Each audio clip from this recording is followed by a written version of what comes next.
Bem-vindas e bem-vindos ao Além do Escritório, o podcast que fala dos dilemas reais do mundo corporativo sem enrolação. Eu sou a Karen, fundadora da Decoding Potential e sua host o dia de hoje.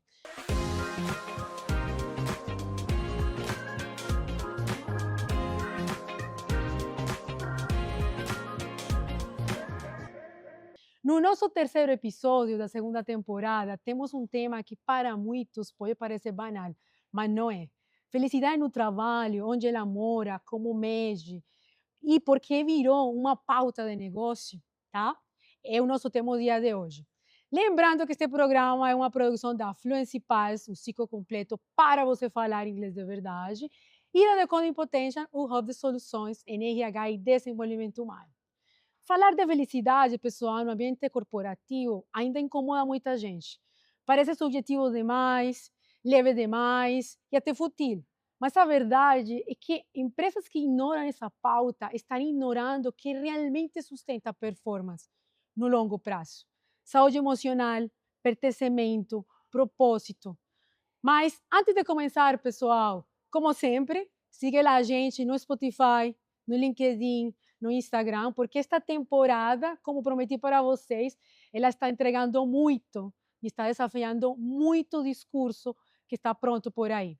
Mas, como vocês sabem, eu sempre me rodeio de uns super convidados e hoje tenho uma super convidada que, particularmente, a gente vem trabalhando juntas também como professoras, a gente se conheceu no último semestre e eu quero muito que vocês conheçam ela hoje, o dia de hoje.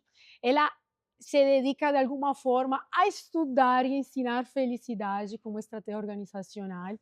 Ela é mestre em gestão de pessoas, especialista em ciência de felicidade, professora, conselheira, já trabalhou no mundo corporativo, tá? A Maria Emília Veloso.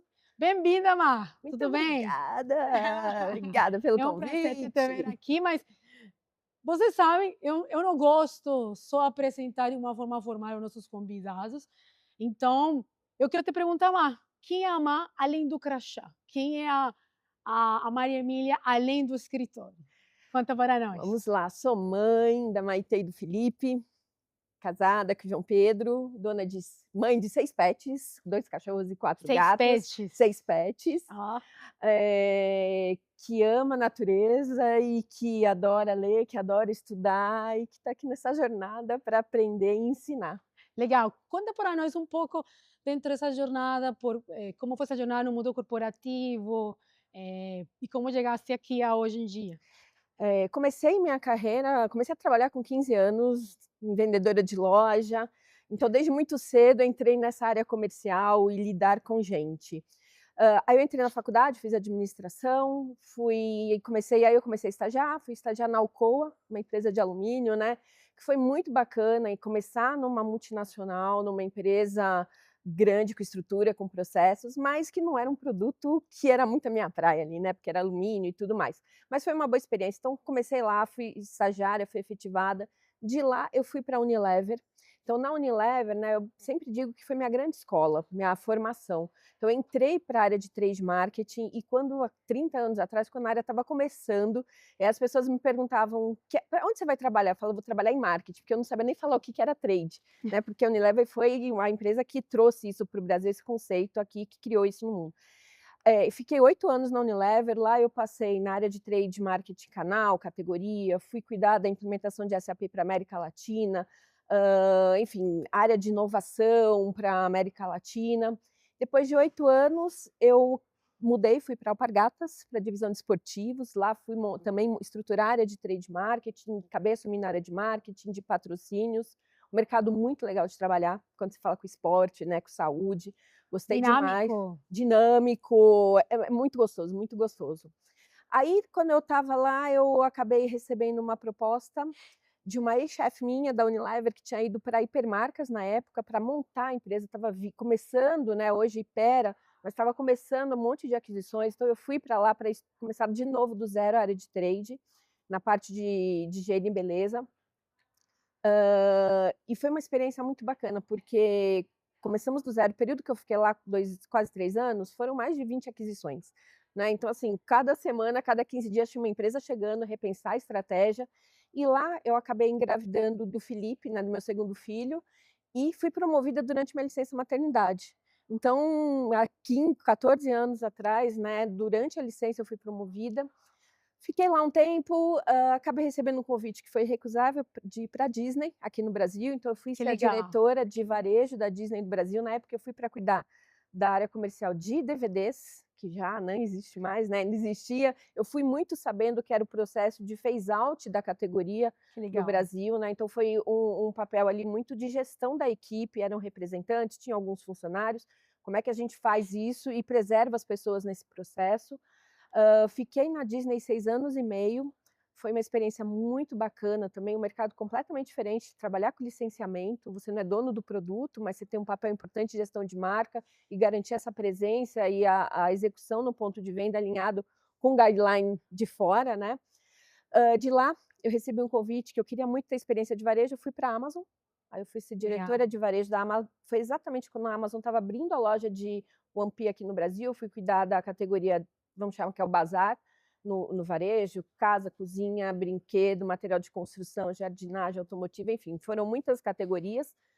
De lá recebi um convite para ir para a ReHap, né, o presidente da ReHap, o Hector, a gente se conhecia da época de Disney, me convidou para assumir a diretoria de marketing, fui para lá, veio a pandemia, no meio da pandemia acabei recebendo o convite da BRF, que estava no momento também de turnaround para remontar a área de trade, e lá eu fiquei ali, na verdade, na minha saída da Disney, eu sempre falo, já era um processo de querer sair do mundo corporativo. Então foi um processo aí de 3, 4 anos até eu realmente decidir sair, que aconteceu em 2022. Então, aí foi onde justamente aconteceu essa transição entre executiva de marketing a pesquisadora da felicidade. Adoro. Na verdade, eu comecei a estudar esse tema já faz uns 10 anos, Dois né, anos. e muito por esse meu incômodo. Eu estou numa super empresa, com super cargo, tudo maravilhoso, mas eu não estou feliz, né. Então eu já vinha nesse processo de entender por que tendo tudo, eu não estou feliz, né. Então eu comecei a estudar 10 anos, mas quando eu acabei saindo no mundo corporativo, eu realmente me especializei, fui fazer um curso com o professor Tal Ben-Shahar, o professor da aula mais famosa de Harvard, foram 2 anos de formação, e agora no começo do ano, em março, eu fui para a Finlândia, o país mais feliz do mundo, receber meu Sim. diploma das mãos do Tal. Que legal, que legal, que legal. Bom, pessoal, então, durante muito tempo, a felicidade no trabalho ela foi vista como algo supérfluo, um agrado, um plus que muitas empresas tinham, quando muito um bolo de café de sexta-feira, certo? Mas cada vez mais empresas começam a tratar bem-estar como um indicador real de performance, tá? Porque já entenderam que gente esgotada não inova, não sustenta a cultura e não entrega resultado. Felicidade na prática, ela virou de alguma forma pauta de negócio. E o RH, vocês que nos estão escutando, tá? Quanto mais maduro, assume um papel dentro de seu rol na organização de trazer essa emoção, esse medo de tomar essa decisão de influenciar líderes de negócio para realmente criar ambientes de propósito. Então, onde mora a felicidade no trabalho? Como ela se mede? O que muda quando a gente leva a sério o tema dentro das organizações é um pouco o tema de hoje, tá bom? A gente vai tentar trabalhar ele com um pouco mais de profundidade. Então, Emília, começando no tema, tá? Qual é o principal desafio que, como profissionais de RH, a gente tem de levar uma pauta que está sempre desde uma dimensão emocional para uma dimensão organizacional? Qual é o principal desafio que a pessoa que trabalha no dia a dia, que quer fazer, implementar isso, tem de levar esse de um lado emocional a um lado um pouco mais organizacional? Eu acho que o primeiro ponto é entender realmente o impacto que isso traz em resultado para o negócio. Porque Perfeito. quando a gente pensa em felicidade, a gente pensa, é um pouco isso, é um escritório bacana, um escritório instagramável, não é isso, né? Felicidade, o bem-estar no trabalho, eles são pilares que, quando bem trabalhados, trazem mais motivação, engajamento, retenção, melhores resultados. Então, acho que o grande desafio é a gente desmistificar que isso não é uma coisa, um benefício ou alguma coisa que traga satisfação, ele é uma coisa embasada com métricas e que realmente impactam o negócio. Não é uma coisa fluffy, uma Não, coisa supérflua, não. é algo que você consiga medir, Total, tá? né. Então quando a gente fala de felicidade no trabalho, a gente está falando de bem-estar no trabalho. E é importante entender o que que a ciência da felicidade traz, né. Então a ciência da felicidade ela nasce da psicologia positiva, mas ela também tem integração de outros saberes na sua formação, né, desde biologia, medicina, filosofia, para entender o que que faz realmente a gente ter essa felicidade, esse bem-estar de forma, intrínseca, né, não é uma coisa extrínseca. E quando a gente fala de felicidade, a gente fala que são 5 pilares importantes, né. Então é o pilar espiritual, que é o quê? É encontrar propósito e sentido no que eu estou fazendo. Pode ser, muita gente encontra através da religião, mas não é só através da religião, pode ser através do trabalho. O segundo pilar é o físico, então a gente estar bem, bem-estar físico, né? E físico aqui é mente e corpo. E aí um pouco do que você trouxe, né? Quando eu estou bem fisicamente, eu produzo mais, eu tenho mais clareza mental, né? Quando eu durmo bem, quando eu como bem, isso tudo reverte em produtividade. O terceiro pilar é o intelectual, né? Então é realmente a gente se alimentar de bons conteúdos, não é só rede social, né? Não é coisas que brain hot, né? Que a gente fala, mas realmente conteúdos que nos ajudem, que nos desafiem, que trabalhem para o nosso desenvolvimento pessoal. O terceiro pilar é o relacional, que é realmente as conexões que a gente tem, isso é o pilar mais importante e o maior preditor de felicidade, tanto na vida quanto no trabalho. O ambiente em O geral. ambiente, as pessoas, as conexões que você tem, os relacionamentos que você tem. E aí, por fim, o emocional, né, então é a gente poder exercer a nossa humanidade, ser humano nas nossas emoções. Eu estou com raiva? Não é querer guardar raiva, né, por que que eu estou com raiva? O que está me gerando raiva? O que está me gerando algum incômodo no trabalho? Então é a gente olhar esses 5 pilares e aplicar isso para o trabalho. Então quando a gente olha isso no trabalho, a gente está falando de trabalhar o autoconhecimento. Por quê? Porque quando eu me conheço, eu sei quais são os meus talentos, eu sei onde eu posso exercer melhor as minhas capacidades, trazer melhor resultado, e isso nem sempre é olhado. A gente nem Legal. sempre, consegue ter essa oportunidade de se conhecer, né, na vida. Então é importante a gente no trabalho, no ambiente corporativo, tentar prover esses momentos que as pessoas consigam entender, experienciar, situações e desafios que ela consiga saber quem é ela, o que que é bom para ela, quais são os valores, né, porque muitas vezes a gente não sabe com o que que a gente gosta, quem a gente é, os nossos valores, e a gente tem situações que nos incomodam e a gente não sabe por quê, porque aquilo não está claro. Então, Entendi. trabalhar o autoconhecimento é uma coisa super importante. E aí quando a gente fala no espiritual, é a questão do propósito, né, então a gente vê essa geração falando assim: "Ah, eu não tenho propósito, vou sair". Isso é do humano, a gente precisa ter sentido no que a gente está fazendo. Que a gente tem algo maior que nós. Algo maior que nós. Então, assim, por que que eu estou fazendo esta planilha? Por que que eu estou fazendo esta apresentação? Muitas vezes a gente fala: "Ó, tem que fazer isso", e as pessoas não entendem o sentido daquilo, e aquilo não gera engajamento, não gera motivação. Então, assim, ter propósito no trabalho é fundamental para a gente conseguir, criar esse bem-estar e criar essa felicidade. Outra Legal. coisa muito importante e que também foi trabalho significativo, foi tema da minha tese de mestrado, é o impacto, e isso foi unânime em todas as pessoas que eu entrevistei. As pessoas precisam saber, precisam sentir que aquilo que ela está fazendo gera impacto. No cliente, no colega do lado, na sociedade, não importa, mas a pessoa, quando a gente consegue entender o impacto que aquilo que eu estou fazendo causa, o meu engajamento, o meu bem-estar é muito maior. Então a gente como líderes, né, nós como os líderes, a gente precisa prover sentido para as pessoas, a gente precisa trazer clareza desse impacto, que às vezes não é claro para as pessoas e é óbvio para a gente e não é para ele. Então a gente como líder tem que exercitar isso. Isso muitas vezes acaba se perdendo no dia a dia, né. Então quando a Legal. gente, fala de felicidade no trabalho, quando a gente fala de ciência da felicidade, a gente está falando de ter uma vida significativa, uma vida que vale a pena, uma vida que traz realização. Isso vale para o trabalho, né. Então como é que eu crio um trabalho significativo, um trabalho que vale a pena, que me realize? Isso faz com que a gente tenha felicidade e bem-estar. Legal. E são vários pilares, eu falei desses 3, mas a gente quando vai, por exemplo, para relacionamento, né, então esse até foi um tema do SXSW, a palestra mais famosa lá que bombou esse ano foi sobre saúde social. A importância das conexões e dos relacionamentos para que a gente consiga ter bem-estar. E tem uma pesquisa da Gallup que fala que quando a gente tem um melhor amigo, a gente é 7 vezes mais produtivo no trabalho.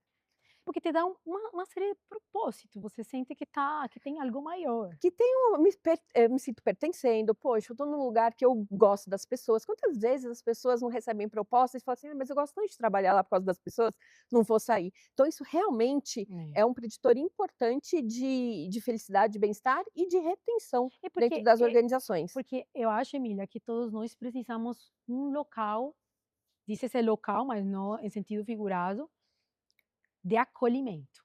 Acho que todos nós precisamos sentir que a gente tem algo maior, mas que no final do dia, depois daquele dia puxado ou difícil que você tiver no trabalho, você tem um local de acolhimento. E esse local pode ser ou a família, ou os amigos, como você comentou, para trabalhar todas essas dimensões.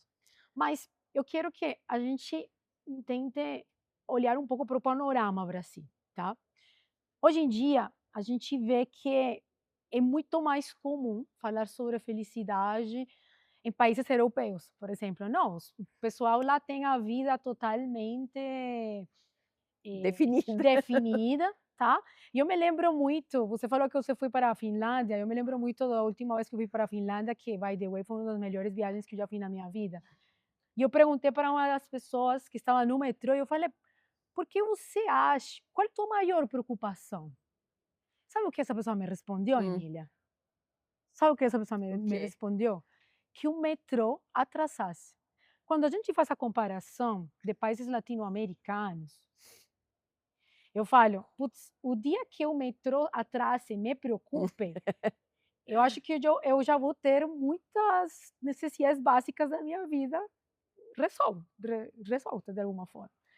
Então, como nós estamos a nível Brasil, entendo que a gente tive uma espécie de pique durante o processo da pandemia, mas não necessariamente de felicidade, mas de repensar um pouco como indivíduo minha posição dentro da vida, e por isso a gente veio ver isso traduzido eh, em movimentos de demissões em massa, voluntários das pessoas, tá? Como a gente vem passando no Brasil sobre o tema, em geral? Eu acho que a gente está num momento atípico comparando com outros países até da América Latina, porque a gente tem uma NR1 chegando. Né. Entendi, Então acho que isso faz com que as organizações, mesmo quem não queira, vai ser obrigado a olhar sobre o tema de bem-estar e felicidade, entendi. de uma forma séria e estruturada. Eu acho que a gente tem algumas informações que são importantes a gente olhar quando pensa no Brasil, né. Tem um relatório da Gallup importante que mostra que no Brasil a gente tem 30% das pessoas engajadas no trabalho, quer dizer, tem 70% das pessoas que não estão engajadas e isso custa. Né, o que que a gente precisa fazer para trabalhar esse engajamento dessas pessoas? Por que que esse índice é tão alto? O que está acontecendo de errado dentro das organizações para que as pessoas não se sintam engajadas e motivadas no trabalho, né? Então acho que tem esse olhar, que a gente está olhando porque está chegando uma lei, mas realmente tem números que mostram que a gente ainda tem um grande trabalho para ser feito dentro das organizações. E tem muitos desafios, né, se a gente compara com países lá fora, poxa, as pessoas demoram 2, 3 horas para chegar no trabalho, tem a questão de segurança, do medo de sair na rua, também tem outro relatório da Gallup que fala quanto isso impacta no bem-estar das pessoas no dia a dia do trabalho, né. Então a gente ainda tem um trabalho grande para ser feito aqui, mas eu sigo muito positiva em relação a isso por conta da lei que está chegando, e desse olhar que a gente vai precisar ter. Acho que tem algumas empresas que já colocam isso como um pilar importante, e aí vai ter um monte de empresas que são referências. Acho que a Unilever é uma empresa, não só porque eu trabalhei, ainda conheço muitas pessoas lá dentro e eu sei o olhar que eles têm para pessoas. Já temos algumas organizações que têm um cargo que chama Chief Happiness Officer, né. Então você tem uma Chili Beans, você tem um Google, uma Heineken, que já tem esse cargo e que traz esse olhar para o bem-estar. E quando a gente fala de felicidade, aqui a gente está falando de bem-estar, né, um bem-estar genuíno, de uma forma séria. Acho que não temos nenhuma grande empresa ainda que você fale: "Olha, essa aqui é a maior referência", mas acho que tem muitas que estão nesse caminho de construção genuíno do bem-estar, com foco muito grande e olhar para as pessoas dentro das empresas. Legal, mas hoje em dia, quais são os principais mitos que você acha que temos nas organizações sobre gerenciar felicidade? Eu acho que a primeira coisa, assim, a gente vem do modelo e muitas empresas, assim, sempre funcionou assim, por que que eu vou mudar? Eu cresci, eu cheguei onde eu cheguei nesse modelo, por que que eu vou mudar? Né, então acho que tem uma quebra de barreira e de paradigma da visão da gestão dessas empresas que chegaram onde chegaram e que o modelo está funcionando. Só que a gente está vindo aí com uma nova geração, né, e não só a nova geração, mas a minha geração e outras, com outro olhar para a relação com o trabalho. A minha geração veio do momento que o trabalho era a maior fonte de realização e sentido na vida. Essa geração que está vindo, o trabalho é mais uma fonte de realização, não é a única. Então, não quer dizer que elas não querem trabalhar, mas elas querem um trabalho que tenha significado, que tem uma razão delas estarem lá, né. Então eu acho que esse é um grande desafio que a gente tem de conseguir trabalhar, de olhar essas novas gerações, esses novos anseios e saber que a gente vai ter que se adaptar. E eu acho que existe ainda uma barreira grande isso. Por que que eu vou olhar isso se eu sempre trabalhei e sempre deu certo? Entendi. Para tentar tangibilizar, e a gente prometeu aqui a nossos as pessoas que nos estão escutando como a gente tangibiliza isso na prática. Você já mencionou das dimensões que são avaliadas dentro de um contexto de felicidade, mas na prática, o que é um ambiente que é feliz a nível corporativo? Como eu consigo definir, eh, eventualmente devem existir KPIs, com certeza, tá? Mas como que eu consigo definir que eu tenho um ambiente Tem feliz? tem KPIs que já estão aí. Aí é a questão Como de olhar quais? para isso. Turnover. Tô Ok, tendo muito turnover? Como que ausenteísmo, absenteísmo, presenteísmo, burnout, afastamentos por transtornos mentais. Você tem uma pesquisa de clima que pode te trazer, referências em relação à questão de bem-estar dentro da organização. Então eu acho que existem formas da gente medir, mas os dados estão aí, é o olhar que a gente pode ter para entender, se isso está funcionando ou não. Vou te dar um exemplo, quando eu estava na Amazon, eles faziam o seguinte, todo dia que a gente chegava, se era todo dia ou era uma vez por semana, a gente tinha que responder um questionário ali quando você logava, perguntando se estava bem, não estava, está funcionando ou não está. Então eles tinham mensalmente dados das equipes, o que estava bem, o que não estava, que vinham para os gestores e ali a gente tinha a ferramenta clara para trabalhar pontos que não estavam legais e que não esperava só a pesquisa de clima depois de um ano, né, e que pode ser muito tempo para você ter alguma ação.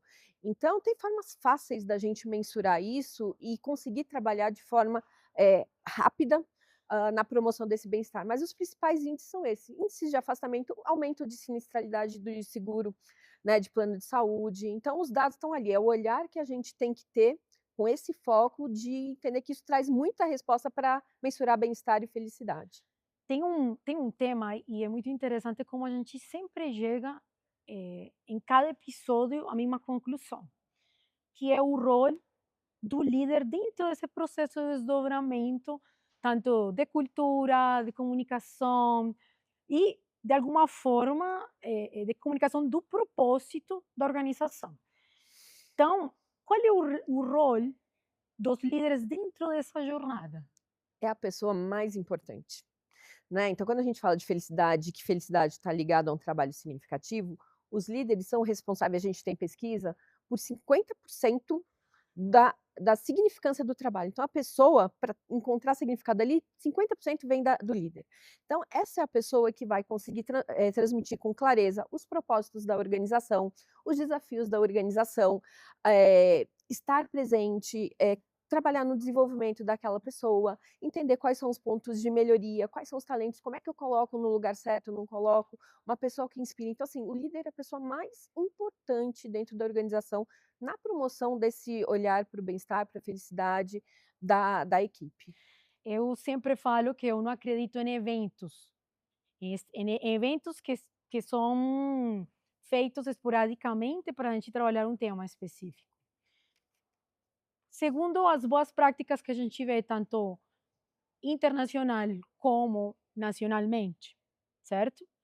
Como a gente pode trabalhar felicidade. Então, como um programa específico da organização, como algo mais que se traduz em ações no dia a dia para os colaboradores, E eu acho como que evento ou como uma jornada consistente, na verdade não é uma jornada, é um pilar estratégico. a um pilar. Ele tem que ser parte da estratégia da empresa, porque senão você vai fazer um treinamento ou uma outra coisa, aquilo não é efetivo, não é consistente, não vai trazer retorno. Então, quando a gente coloca isso dentro da estratégia da empresa, isso realmente a gente cria um programa, a gente cria metas, a gente cria um plano consistente para que isso faça parte da cultura, né? Então, se a gente quer promover bem-estar, isso tem que fazer parte da cultura da organização. Não é uma ação, não é dar um benefício de ir numa academia ou qualquer coisa nesse sentido. É legal, mas sem estar linkado à cultura ou à estratégia, não vai ter nenhum efeito, né? Então, realmente é colocar as pessoas no centro e colocar o bem-estar e a felicidade aí como um pilar estratégico para que todo mundo vivencie isso no dia a dia.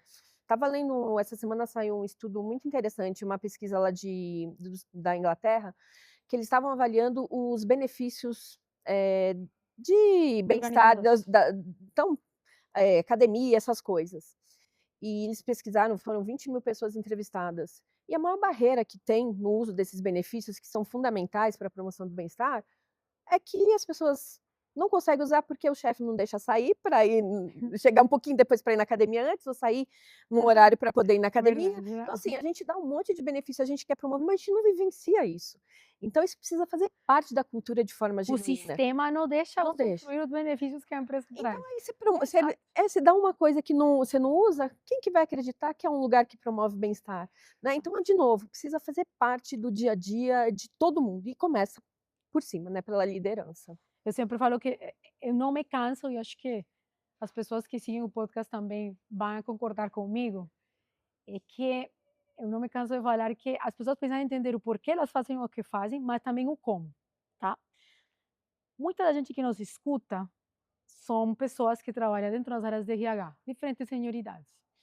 Eu gostaria que tu tentasses tangibilizar para eles o como, desde a pessoa que precisa fazer estar nesse movimento, não significa que seja o responsável único dentro da Não. organização, Aham. mas como a pessoa que precisa fazer estar nesse movimento dentro da organização, como a área de RH pode fazer para começar a trabalhar com ações concretas. Então, beleza, a gente já viu que não é um programa, mas como é que eu consigo startar esse movimento na organização, Emília? Tá, então eu acho que, assim, primeiro é ter clareza desses pilares que promovem bem-estar, né, e Beleza? são 15, não são 15 pilares. Então, quando a gente entende quais são esses pilares, entender como é que a gente vai trabalhar cada um deles dentro da cultura da empresa, dentro da estratégia da empresa, não tem um caminho único, né. Eu falar de propósito, qual que é o propósito de uma empresa de alimentos, uma propósito de uma empresa de bebidas ou qualquer outra? Então como é que eu coloco isso dentro do dia a dia das pessoas, né.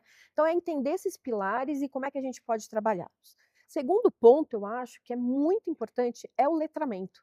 Então vamos falar de bem-estar e produtividade, porque não é um ou outro. Bem-estar e produtividade, alta Perfeito. performance caminham juntos, né. Então quando eu consigo ter um benefício, vou falar de novo da academia, mas eu consigo fazer com que as pessoas usem, elas vão dormir melhor, elas vão chegar bem dispostas no trabalho, vão ter mais clareza, vão colaborar, vão inovar, isso tudo reverte. Então como é que eu coloco esse espaço para as pessoas poderem ir a uma academia, poderem usar os benefícios, Mas, por porque exemplo, como é que eu faço que a pessoa vai na academia? O benefício da academia.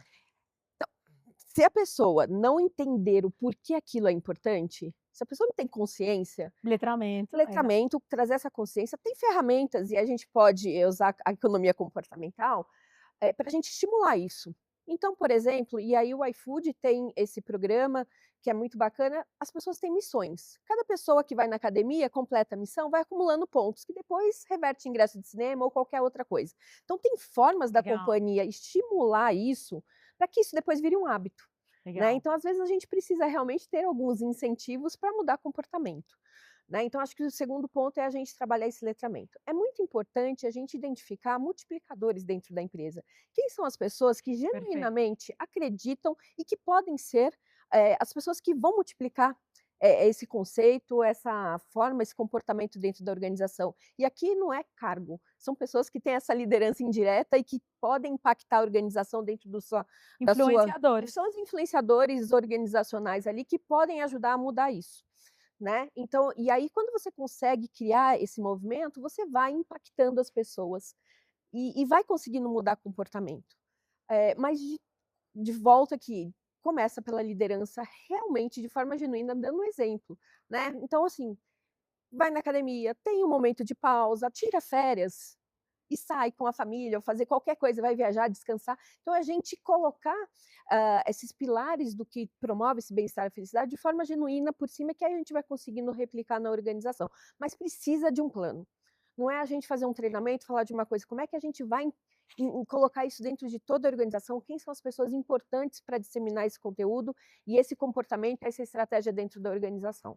Legal. Tem uma coisa que eu gosto muito, que é, de alguma forma, admiro muito em ti, Maria e Euca, e é essa dedicação para a pesquisa. Eu acho que, mais que professora, que trabalhou muito no mundo corporativo, acho que tu é uma pessoa que realmente gosta de ir com profundidade. Então, acredito que tu sabes, ou tem noção de alguns casos de empresas, já seja aqui ou fora, que uma vez aplicaram, conseguiram ter essa transformação tangível, tá?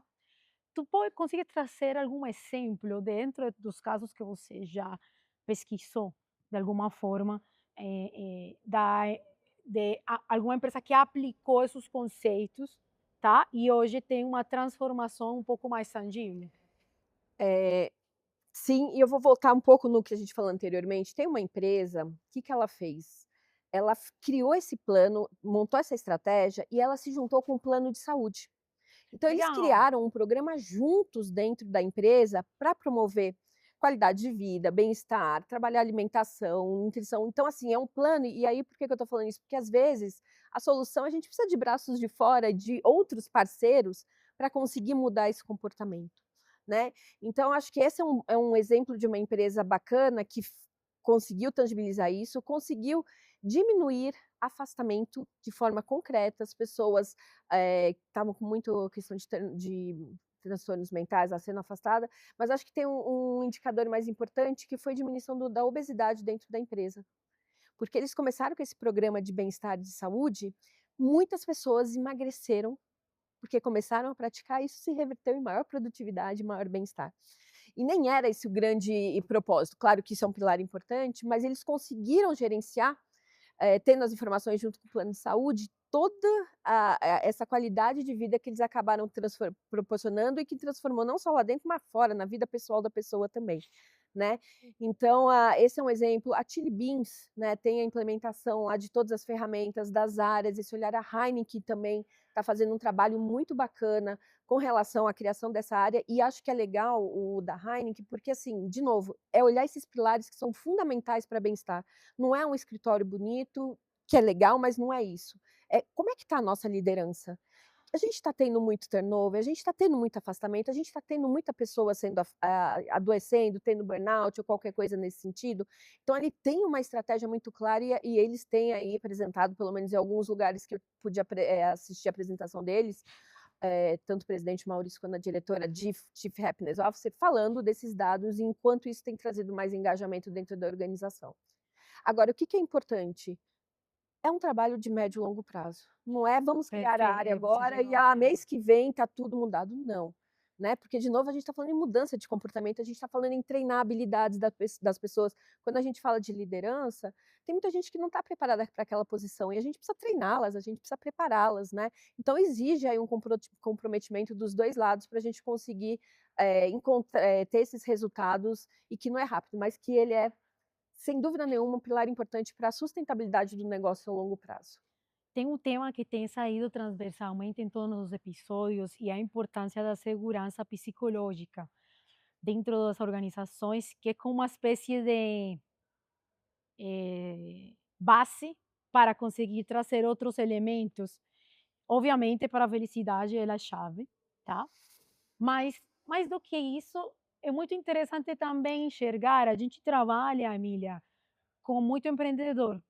Geralmente, o que a gente trouxe até agora, empresas que têm pelo menos mais de 2.000, 3.000 colaboradores, certo? Mas a gente também tem escutado alguns pontos de vista de empreendedores, e aí eu fico na dúvida, será que trabalhar a felicidade para toda a organização, para todo tipo de organização? Ou ela tem um sector favorito? Por exemplo, não sei se trabalhar a felicidade é mais fácil ou menos fácil em uma empresa de indústria. a uma empresa de tecnologia, é para todo mundo trabalhar a felicidade? Sem dúvida. Agora exige, de novo, uma cultura que queira. Por que que eu te digo isso? Porque a gente tem, empresas que não têm o foco em pessoas, aí vai ser muito mais difícil você conseguir pensar em bem-estar e felicidade de forma genuína. Então não é questão de segmento, não é questão de tamanho, é questão de foco nas pessoas, né. Então quando a gente fala, por exemplo, de empresas, startups e tudo mais, muitas empresas nascem já com esse benefício, porque às vezes não pode pagar um salário tão alto, mas você tem uma sexta-feira free, você tem flexibilidade no horário de chegada, então tem alguns benefícios que impactam sim em bem-estar e felicidade, que já nasce com essas empresas, né. Então não tem um segmento, não tem tamanho, eu acho que é muito mais esse olhar e o foco, da cultura em pessoas para que seja possível colocar a felicidade e o bem-estar como prioridade na organização. Legal. E nós como RHs, então, o que podemos fazer? Então, para nos preparar, por exemplo, eu sou um analista de treinamento em uma organização. Como que eu posso me preparar para liderar esse movimento? Acho que primeiro olhar todos os indicadores que já existem Perfeito, para ter pra uma base, para conseguir vender, para exatamente, ter liderar. métricas para poder embasar a sua defesa, né, sem dados fica difícil a gente embasar. Então acho que a primeira coisa é isso, quais são os dados que você tem que podem te ajudar a embasar qualquer caminho que você queira seguir, seja porque está ruim e precisamos melhorar, ou porque está bom e a gente pode ser melhor ainda, né, isso pode trazer ainda mais resultado. Então acho que a primeira coisa é isso. O segundo ponto é entender dentro dos pilares que são fundamentais para esse bem-estar, essa felicidade no trabalho, como é que estão sendo trabalhados. Qual que é talvez o que está com mais dificuldade, que tem um indicador não tão bom, e aí começar essa priorização, né, porque quando eu falo de 15 pilares, é difícil a gente conseguir trabalhar os 15, mas quais são aqueles priori então começar esse processo de priorização, de planejamento e de colocar isso na estratégia de forma genuína. Né, então qualquer decisão que for se tomar, como é que está esse pilar, faz sentido ou não faz? Então, eu acho que começa por aí, olhar os dados e pensar de forma estratégica esse planejamento de implementação, desse plano, dessa cultura de bem-estar. É, eu acredito que, só complementando a tua fala, se eu começo a realizar ações intencionais, a partir do análise do que eu já tenho, eu só não consigo vender a ideia para a liderança, porque acredito que a liderança ela precisa comprar essa Total. ideia para conseguir realmente desdobrar, mas também tratar todas essas ações que saem como parte do output, já seja de uma pesquisa de clima, já seja de um entendimento do porquê a gente está tendo tanto assenteísmo, de uma forma um pouco mais orientada para Com esse olhar, trabalhar felicidade, com esse sem olhar. ter que ser um discurso só bonito. Eu acho que muito erro em organizações que intentam trabalhar de um discurso bonito, mas hoje em dia a gente sabe que o negócio não é ONG. Uhum. Então, quando a gente começa a trabalhar com número, com impacto real na produtividade, acho que faz total diferença. E acho que assim, até para complementar, existem muitas pesquisas, muitos experimentos, muitos dados em relação à ciência da felicidade. E ela é ciência porque ela realmente tem pesquisas, dados e é bem fundamentada, que podem ajudar as pessoas a levarem o tema, né, com conteúdo aí para complementar essa defesa, e esse olhar, a implementação desse olhar dentro da organização. Com certeza. Então, bom, pessoal, até aqui a gente já de alguma forma definiu o que é felicidade no trabalho, a gente entendeu um pouco como a gente conseguir tangibilizar o que nós podemos fazer de uma forma pragmática dentro das nossas organizações, independentemente do sector que você tiver, tá? Para conseguir implementar ações intencionais. A gente já também aprendeu um pouco sobre como eu, como profissional de RH, consigo um pouco me preparar para conseguir liderar esse movimento. E agora que a gente está caminhando um pouquinho mais para o final do nosso podcast, Ah.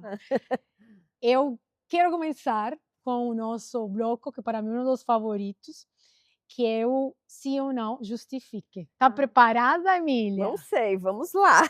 Tá preparada? Muito bom, muito bom. Então, só lembrando a dinâmica, eu vou fazer exatamente 5 perguntas. Tá bom? Você vai ter a plaquinha e vai falar sim, não, e a explicação do porquê você acredita que a resposta a essa pergunta é sim ou não. Tá bom? Combinado. Tudo bem? Sim, Preparada? O vamos lá. desafio? Ela não viu ainda essas Não vi. perguntas, então vai ser totalmente novo, pessoal. Vamos ver aqui. Beleza?